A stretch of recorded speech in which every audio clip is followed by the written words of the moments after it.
ST Burhanuddin blak-blakan, bongkar titah Jokowi, kembalikan uang negara hasil korup, tapi terhalang mahasiswa dan kadrun yang menutup mata.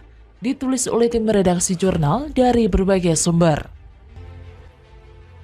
Kita tidak hanya menahan, menangkap, nahan, tapi juga perhitungkan pengembalian kerugian negaranya. Itu selalu ditekankan oleh pimpinan kita.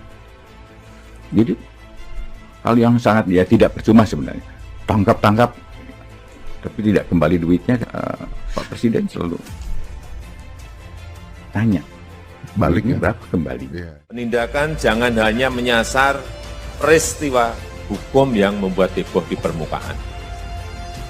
Namun, dibutuhkan upaya-upaya yang lebih fundamental, upaya-upaya yang lebih mendasar, dan lebih komprehensif yang dirasakan manfaatnya langsung oleh masyarakat.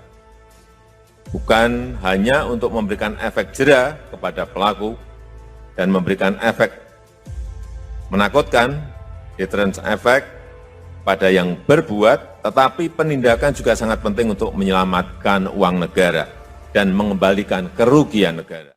Nah, jujur saja ya, saya justru berharap agar mahasiswa ini bisa mendesak pihak DPR RI untuk segera membahas rancangan undang-undang atau RUU perampasan aset para koruptor. RUU ini jelas-jelas berpihak pada rakyat, namun sudah 1 dekade ya, belum jelas nasibnya ini bagaimana.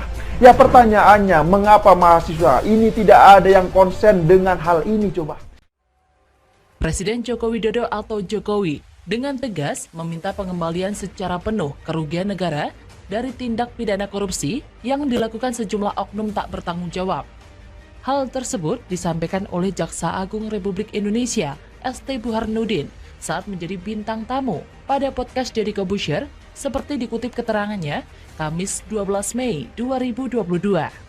Melansir dari laman CNBC Indonesia, Burhanuddin menyampaikan, beberapa kasus yang diungkapkan oleh kejaksaan saat ini memang mendapatkan perhatian publik.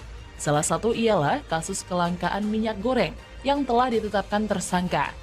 Dia menyebut, Jokowi selalu menekankan bahwa penegak hukum tak hanya mengungkap kasus. Jauh dari itu, Jokowi juga menginginkan pengembalian uang negara yang diambil pada kasus tindak korupsi secara penuh. Presiden yang berani bertindak tegas demi keadilan bagi seluruh rakyat Indonesia, akan tetapi memang ada saja halangannya. Para kadrun dan para pembenci Jokowi terus berupaya menjatuhkan Jokowi melalui berbagai cara.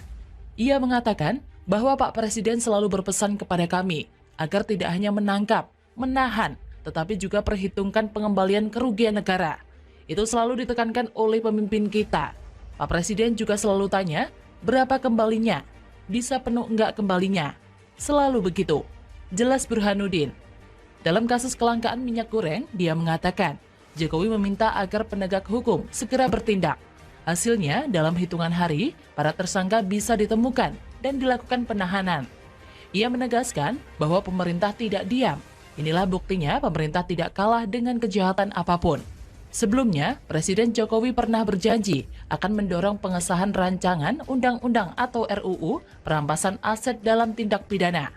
Kehadiran RUU ini begitu penting dan diharapkan dapat mengatasi berbagai masalah kekosongan hukum terkait penanganan hasil tindak pidana yang dirasa tidak optimal.